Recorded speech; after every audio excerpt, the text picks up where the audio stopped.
Hello, Ocean View 5th graders. Today I want to introduce you to an artist named Andy Warhol.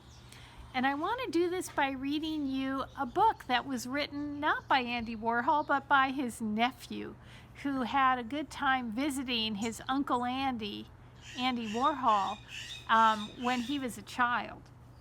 And so this is the story. I'm going to read it to you now. It's called Uncle Andy's. It's by James Warhol. Andy Warhol's real name was Warhol.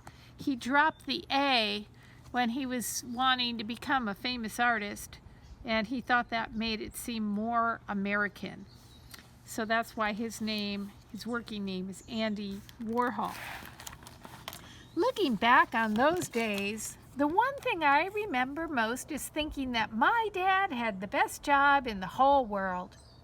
Our yard was always so much more fun than anyone else's in the neighborhood. My oldest brother was away at college, but there were still 6 of us at home. Dad had lots of jobs, but for now, he was mostly a junk man. Sometimes the neighbors complained that our yard looked like a junkyard. The real junkyard was about a mile away on a dirt road, up a really steep hill. It had all kinds of old things in it. Dad's job was to take things apart and separate the metals, aluminum, copper, brass, and steel, and when there was enough, he loaded them on his truck and hauled them to another junkyard. He was a recycler, we would say today. Dad was always bringing home junk, and sometimes he'd say to me, "Now, Jamie, this can really make good art." And then he'd put a bunch of it together in an interesting way. Mom was always yelling to Dad, "For Pete's sake, Paul, quit junking up the house." Or, "Paul, when are we going to get rid of this stuff anyhow?" But we liked playing in the junk. One day, Dad announced, "It's time to visit Baba and Uncle Andy in the big city. We leave tomorrow morning." Oh, we were so excited. It was not often that we got to visit our grandma and our famous artist uncle in New York City. We quickly got ready. Dad worked on the car, my sisters made sandwiches, and the rest of us packed the car. The next day, we went through 7 tunnels on our way to New York City. And when we got there, we all perked up because all of a sudden the world was very different. There were giant buildings, honking taxis, and people going every which way. Dad slowly wove his way uptown to Uncle Andy's. There we were, 8 of us standing in front of its huge black door ringing the bell. After a while, Uncle Andy opened the door and peered out and said, "Oh." Dad always thought it was best not to phone ahead so that it would be a surprise. Well, Uncle Andy was very, very surprised. He showed us in. We made our way to the kitchen where our grandmother was. She drowned us with kisses, as she always did, and fixed us a dinner of salamis, breads, and cheeses. Soon all the chattering and eating came to an end, and it was time for sleep. Uncle Andy showed us to our makeshift beds. A makeshift bed is a bed that you just put together out of all kinds of things. I slept on the top floor on a propped up old door covered with cushions. And look at this. In the morning, I noticed that I was surrounded by towers of soup boxes. I thought, Uncle Andy and Baba sure eat a lot of soup. But that wasn't it at all. Uncle Andy didn't buy those soup boxes. He built them out of wood and painted each one. They were art, and really important too, because Uncle Andy told us not to touch any of it. Look at all the cats that are hiding in this picture. Dad always remembered to bring Uncle Andy something interesting from the junkyard. This time it was a giant magnet with a bunch of bolts stuck to it. Uncle Andy peered over his glasses really carefully and said, "Oh, gee, wow." Then we really knew he liked it. He decided it should go right by the front door. Uncle Andy had 25 cats, all named Sam. They were always hiding in a house that was just like a giant amusement park. It was perfect for hide-and-go-seek and racing. It wasn't long before the 6 of us were flying up and down the stairs and through all the rooms like a band of wild monkeys. Uncle Andy thought everything was art in some way or another, and that's why his house was so fantastic. Each of the rooms was filled to the brim with all sorts of neat things. There were always new things to see. Right in the middle of the entranceway, there was a giant piece of crumpled metal.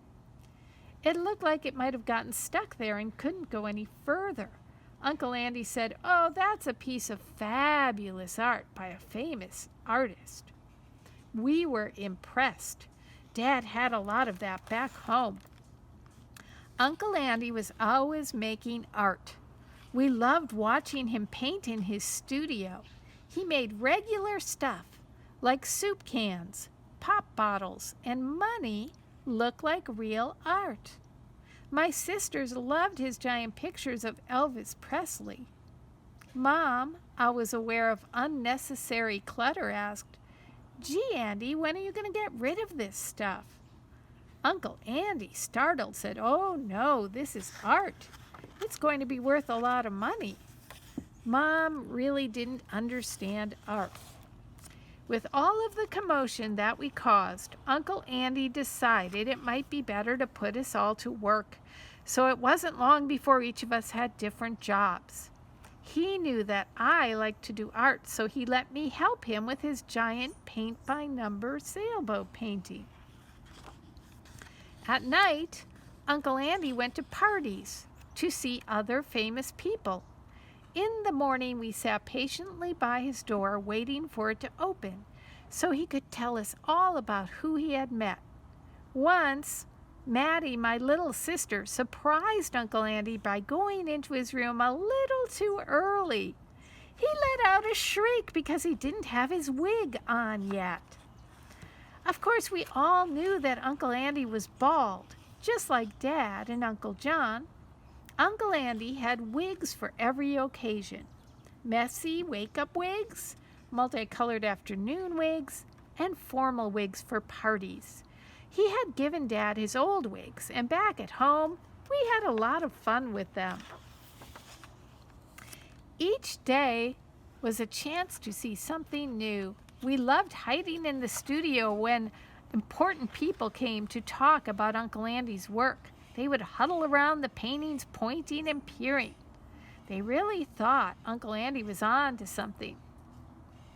Finally, Dad announced, "Time to go home." So we got all ready and packed up our things. When I told Uncle Andy we were leaving, he said, "Oh, really? I have to go out to sell this picture to a man waiting at the corner.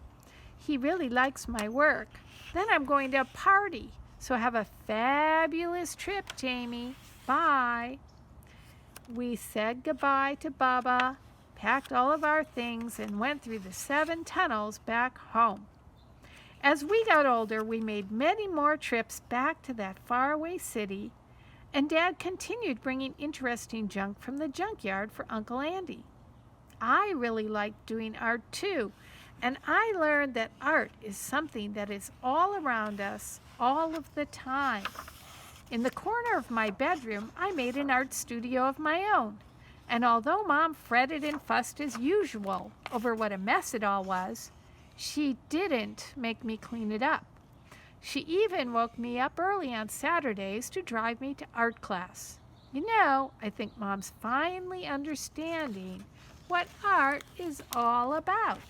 And on the back cover, we see that the nephew, James Warhol, tried to make a picture of a soup can just like his famous uncle Andy Warhol made pictures of soup cans.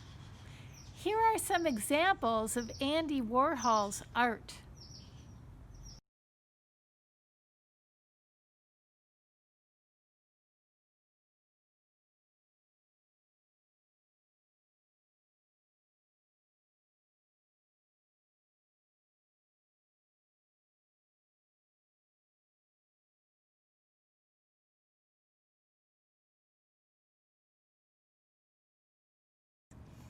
So today we are going to make a picture, maybe of a soup can or of some other type of packaged food that you can find in your kitchen. So I brought some samples. Here's a Campbell's soup can I had. I also have a box of noodles, or it could be a bag of something. It's a bag of Doritos, which my son likes. And I have started 3 drawings. Now, here's your assignment. You're going to start out with your piece of paper. Get another one. And you're going to use a pencil to make your drawing. If you're going to draw a can, you want to make sure you're trying to fill the paper as much as you can with your drawing. If you're drawing a can, I would start with the top and lightly make an oval. Okay, if I make an oval like that, I've got to come down like this for my can. And the bottom would be an oval too, wouldn't it? Although I can't see more than this part. We know the rest of the oval is down there if we open up the can, but I only see this part of it. But it's got to go around. It cannot just be flat. It's got to also look round. So your job is to make, if you make a can, to make it look round. If you make a box, to show some dimension, not just a flat square, but to show that the box has perspective. I'll show you how to do this in a minute. So you would make the front, but also show some of the side and the top. The bag, you might think would be the easiest, but actually it's got so many wrinkles and shapes that it might end up being very difficult. So I kind of completed this Campbell's soup can here, and I wanted to show you something. I want you to write some of the main lettering. You don't have to write every single thing on the can or the box or the bag, but some of the main things you do. I want it to look just pretty much as I can like it. So if I'm going to write that word Campbell's, if I just wrote it straight across like this, it would make this can look flat. So instead, I want to write it as if it's going around the can. So I'm going to give myself some very light lines, which I can erase later, that follow this curve. This curve. Anywhere I go, I could make the same curve on my can all the way down to the bottom. And anything I draw on it that I want to look like it's going around, now I can follow my lines, and I can quickly follow the lettering, which I would have to double. Oh, I didn't fit it all on. That's okay. It looks like it goes around. And if I double that, then it'll look like the white lettering that says Campbell's. If I did this, I'd also want to probably put minestrone and put a picture of the soup. Well, you don't have to draw every bit of soup, but you can suggest the soup that's in there. So in other words, we don't have to go crazy doing this, but just draw a little bit here and there, some of the things in the soup. And some of these even have some steam coming off of them like that. And then it would say minestrone. And the minestrone would go up and around the can like this. Minestrone. Oh, there it goes. And maybe I'd put, mine has a heart. So just sort of the main things. But I don't have to put all these little tiny letters. I don't have to do that. I could just do some of the more main things, and then I can just put some lines and where the writing is. But put the lines as if they're going around the can too. Everything on here would have to look like it's going around the can.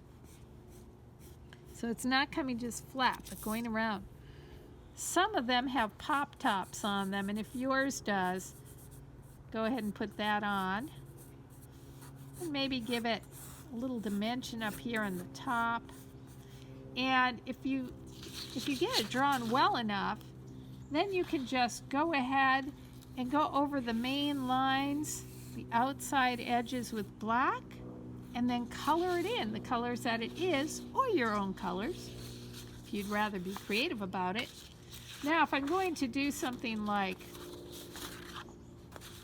this box, and I need to show perspective, I want to see more than one side, and I'll say, which way is the top line going? It's kind of angling this way. If that's true, the bottom line is also going to angle that way. The other two are just going to come down. And if I say, well, how much of the side can I see? Can I see it going back like this? That means the bottom will also go back like that. Match them up. That means this top will also go at the same angle as that. And then I can match that up, which should follow this line. So if I'm not right, I have to correct myself a little bit, right? That's why you don't draw too hard in the beginning. You can erase if you make a little bit of a mistake. And then you would put in some of the main things so that it ended up looking something like that. I didn't put all the writing on the side, I just put lines. And these lines would all follow these lines. And these lines would follow these lines. Now, what if you just have a bag, a crumpled up bag like this one? Well, just draw what you see. Don't make it look flat. Make it look like it's kind of puffy. And the way to do that is to follow the lines that are there, and maybe to put a little shading in some of here. I did mine with pen here a little bit so you could see it. And when you're done, I didn't color mine, I just started. But when you're done, you're going to want to use your markers to color in, and try to color completely, not scribbly, but nice and neatly. You would go right ahead and color in the whole thing with your markers. I'm using the colors that they actually have there. I'd have to use some oranges and yellows in here, right? And try to color it all in. Some people like to make shadows. Could make some shadows, or to put a background, like you might make it look like it's sitting on a table, and put some other things in there. But you don't have to do that. Just go ahead and make your main item, put your main lettering, and color it. Now, I want to show you one more thing. When I drew this one, I drew it on a piece of paper that was this size, and it was too low. I had all of this empty space up at the top. To make it look better, I cut off the top. Now it fills the page in a much better way. So that's one way to solve a problem if you have a problem like that. Because you do want this to fill the page.